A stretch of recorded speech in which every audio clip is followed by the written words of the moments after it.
My name is Catherine Emilia Rodriguez, and I let the ICE agent slap me across the face at the DFW Airport immigration checkpoint. I didn't block it, didn't flinch, didn't raise my hands to protect myself. I just stood there and took it, my head snapping to the side from the impact, the sharp crack echoing through the customs corridor loud enough to turn every head within 50 feet. I could have stopped him. 23 years in the Army taught me a dozen ways to deflect that strike, counter it, end the threat before his palm ever touched my skin.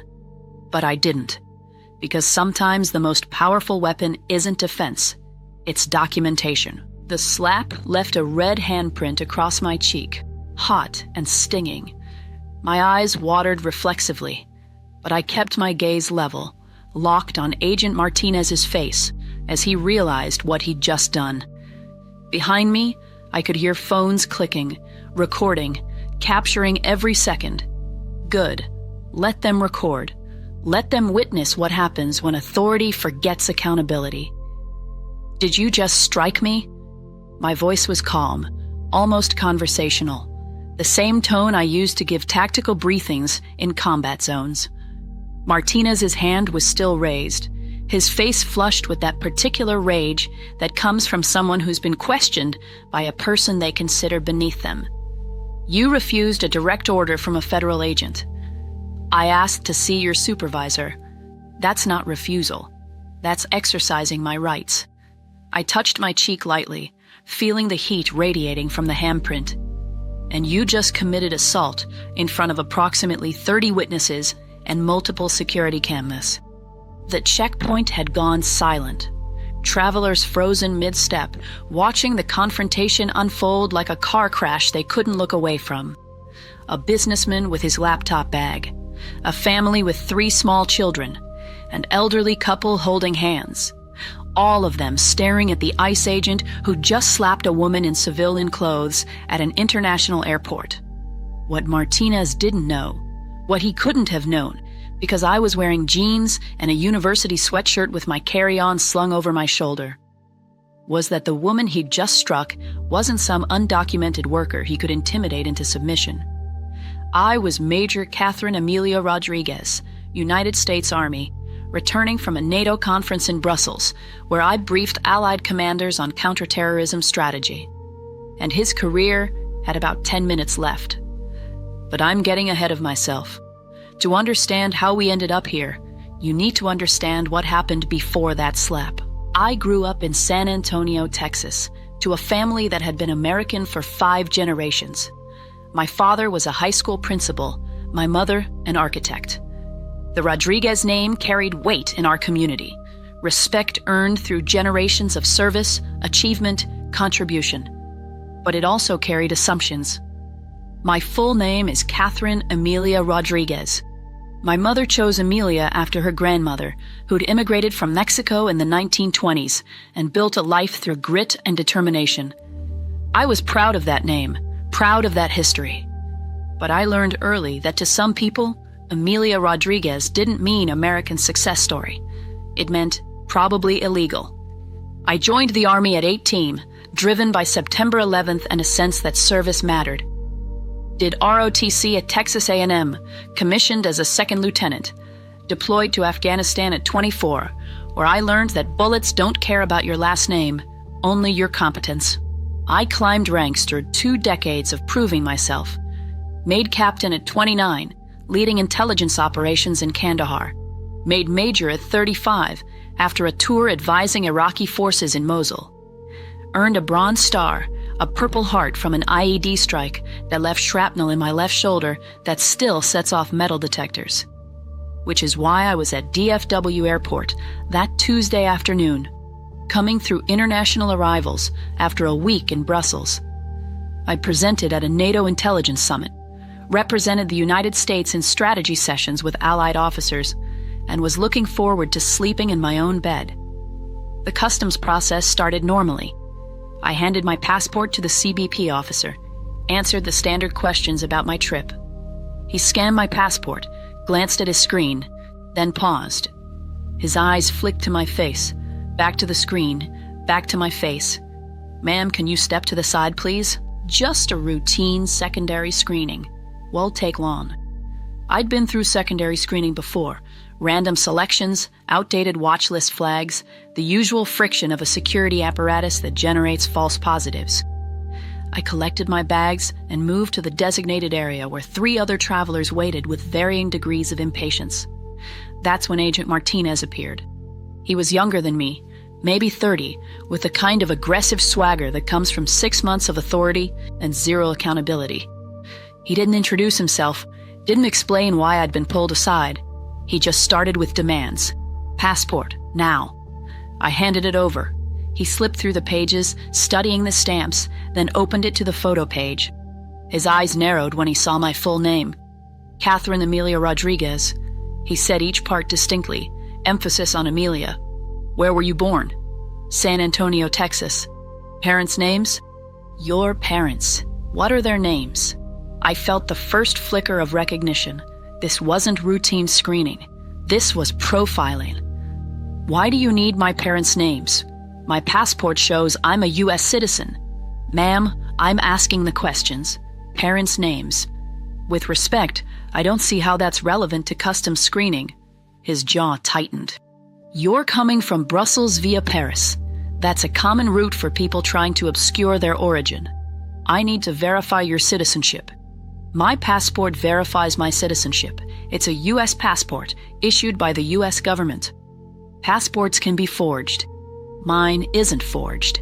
And I'm not answering questions about my family without understanding the legal basis for this interrogation.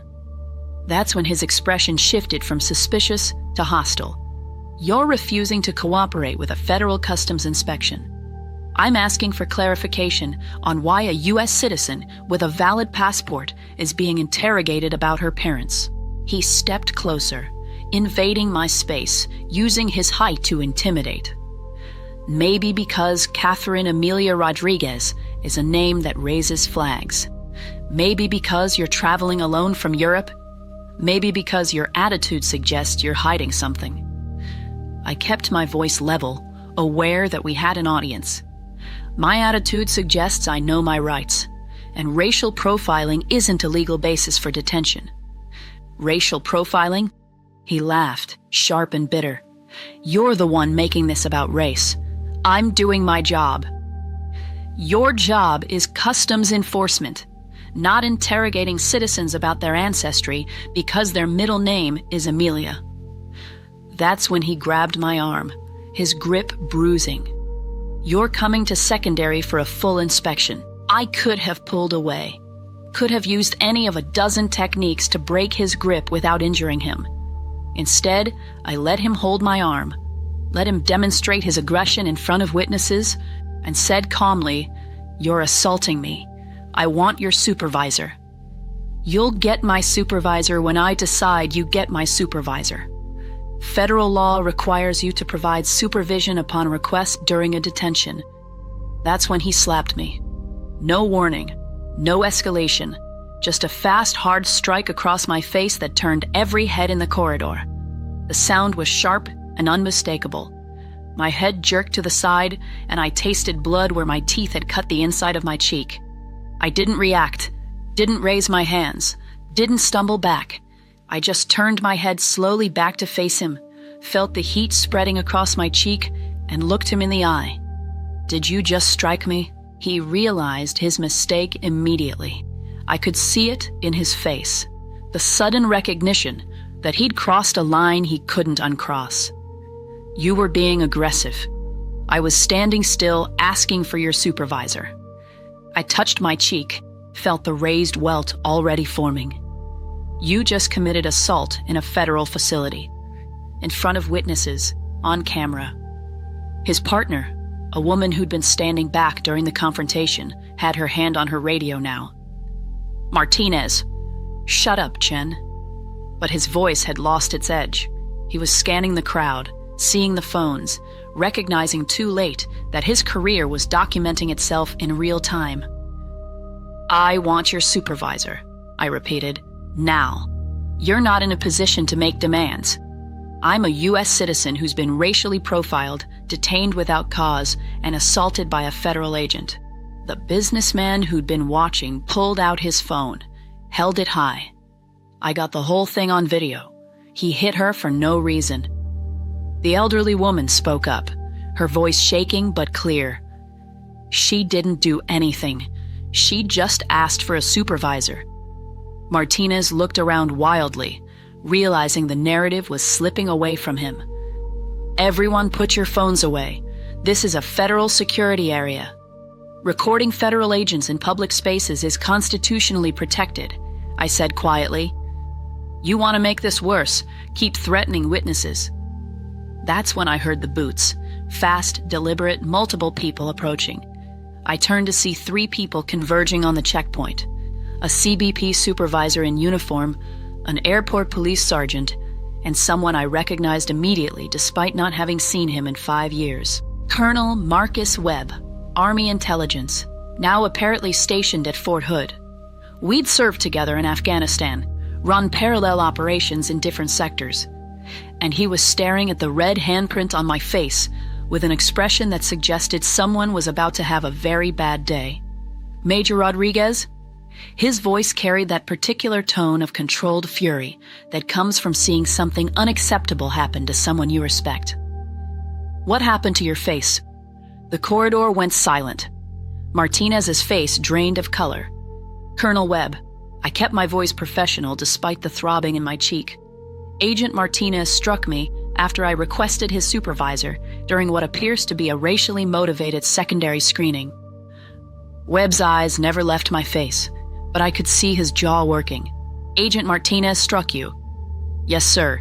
Approximately 90 seconds ago, multiple witnesses, video evidence available.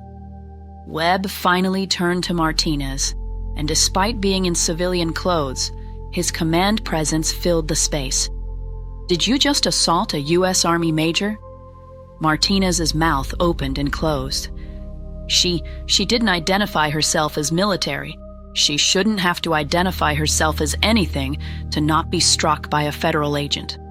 Webb's voice could have cut glass. She's a U.S. citizen with a valid passport. What was your probable cause for detention? Her name raised flags. Her name, Catherine Amelia Rodriguez, that raised flags. The middle name Amelia, combined with travel from Europe, is common to millions of Americans with Hispanic heritage. Did you have specific intelligence linking her to illegal activity? No, but did you have reasonable suspicion of a crime? Asking for a supervisor is cooperation. It's a legal right. Webb pulled out his phone. I'm calling the base provost marshal. Major Rodriguez is returning from NATO duty, representing the United States Army. You just assaulted her based on racial profiling. The CBP supervisor, who'd been silent until now, finally found his voice. Colonel, we can handle this through internal review. Internal review? Webb's laugh was harsh. Your agent just committed assault on camera in a federal facility. This isn't internal anything. This is criminal. The airport police sergeant was already on his radio. I need a supervisor to DFW International, Customs area. We have an assault complaint against a federal agent. And someone find me the security footage from the last 10 minutes. Martinez tried one last time. She was refusing to answer questions about her parents' names. The businessman spoke up again, still recording. I heard the whole thing. He asked about her parents because of her middle name. That's profiling. She said it herself, the elderly woman added. He was detaining her because her middle name is Emilia. Shen, Martinez's partner, stepped forward hesitantly. Sir, I tried to tell him this screening wasn't justified. We had no actionable intelligence. He insisted on the secondary, based solely on her name and appearance. Martinez whirled on her. You're lying.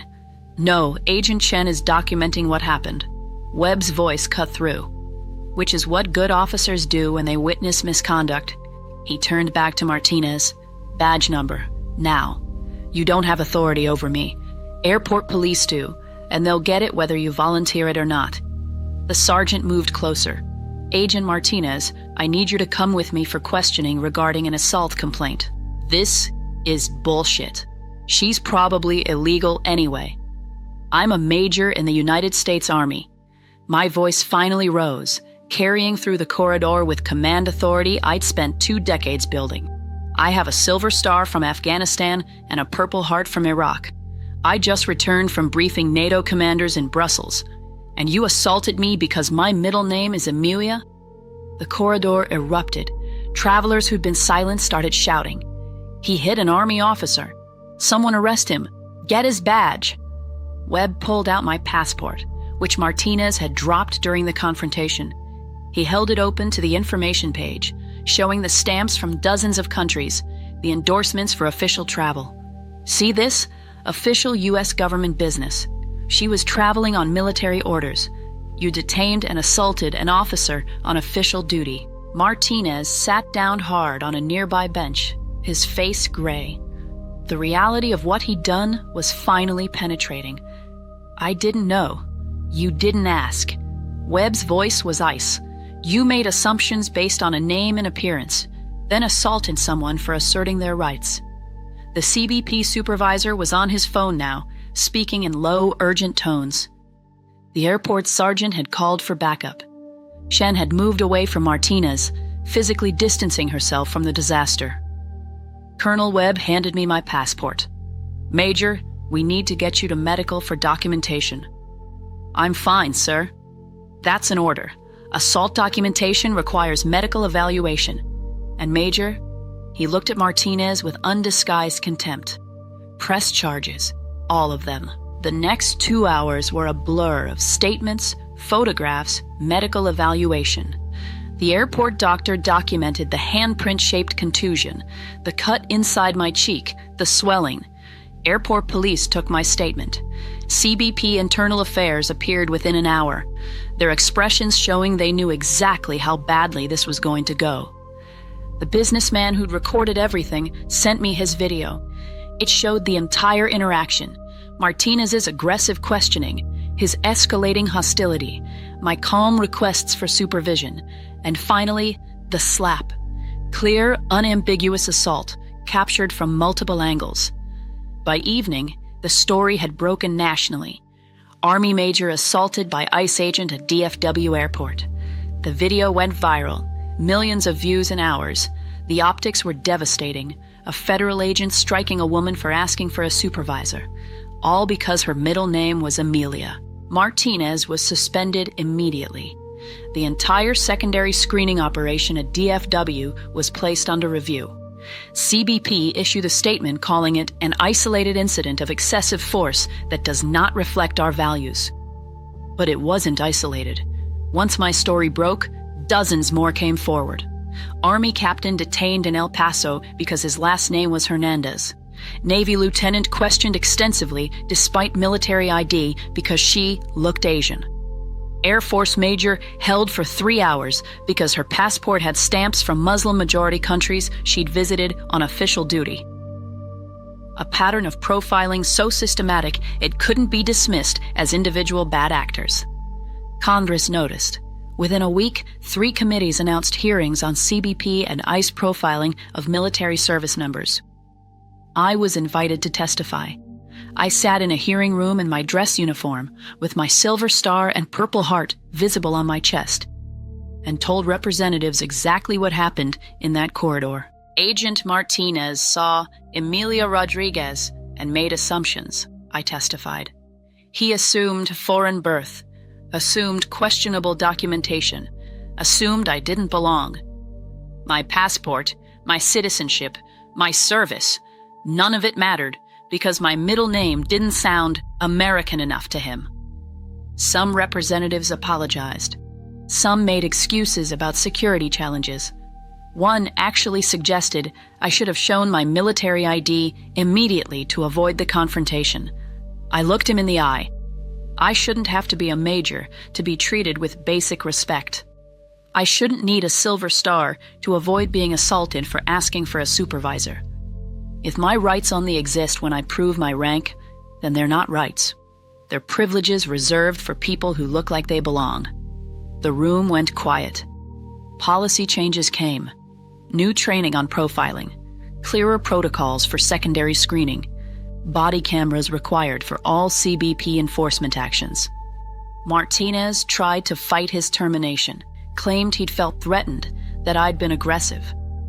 The video destroyed his defense in about 30 seconds. He was fired, lost his federal pension, and faced potential criminal charges that were ultimately dropped when I declined to pursue them. I didn't decline out of mercy.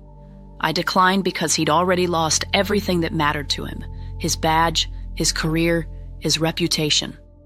And because I wanted the focus on systemic change, not individual punishment. Agent Chen, who tried to object to the screening, received commendation for her integrity. She transferred to Training Division, where her attention to constitutional rights could actually shape policy.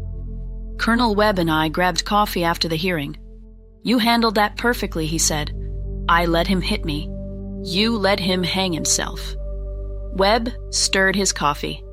"If you'd blocked that slap, he'd have claimed you assaulted him. If you'd fought back, you'd have been the aggressor. You stood there and let him show exactly who he was. It was calculated. It was smart. He met my eyes. 23 years taught you when to fight and when to document. That corridor had cameras, witnesses, phones. You knew the moment he raised his hand that he was done. He was right. I'd seen Martinez's anger escalating, recognized the pattern from dozens of tactical situations where someone's emotions overrode their judgment. I'd positioned myself where cameras would capture everything, kept my voice level to contrast his aggression, waited for him to cross the line he couldn't uncross. And when he did, I let it happen. Because sometimes the most powerful weapon isn't blocking the blow, it's letting it land where everyone can see it. 6 months later, I received a letter from a young Army lieutenant named Maria. She wrote that she'd been detained at the same DFW checkpoint, questioned about her citizenship despite her military ID. But when she asked for a supervisor and mentioned my case, the agent immediately backed down. The new protocols had teeth. "Thank you for standing still," she wrote. "Thank you for letting them see what we've been facing." I kept that letter on my desk. Reminder that sometimes standing still and taking the hit does more than fighting back. My name is Catherine Amelia Rodriguez. I'm a major in the United States Army with 23 years of service. And I learned that power isn't always about stopping the blow. Sometimes it's about letting it land, letting it be documented, letting it force the system to confront what it's been ignoring. Martinez learned that in about 10 minutes. The moment his hand connected with my face, his career was over. He just didn't know it yet. But I did. Because I'd counted on it, calculated it, let it happen exactly as it needed to. Not because I'm passive, not because I'm weak, but because I'm strategic. And strategy sometimes means taking damage to win the war. They'll always make assumptions based on names, faces, accents. They'll always think authority justifies aggression. They'll always believe compliance is mandatory regardless of legality. Right up until their hand connects with someone who knows exactly what to do with that moment. And sometimes that moment goes viral enough to change policy. Not perfectly, not permanently, but enough that the next Catherine Amelia Rodriguez might ask for a supervisor without being struck. That's not victory, but it's something. And sometimes, something is all you get before you board your flight home with a bruised face and video evidence that just ended a career in 10 minutes. Because I let it happen, and that made all the difference.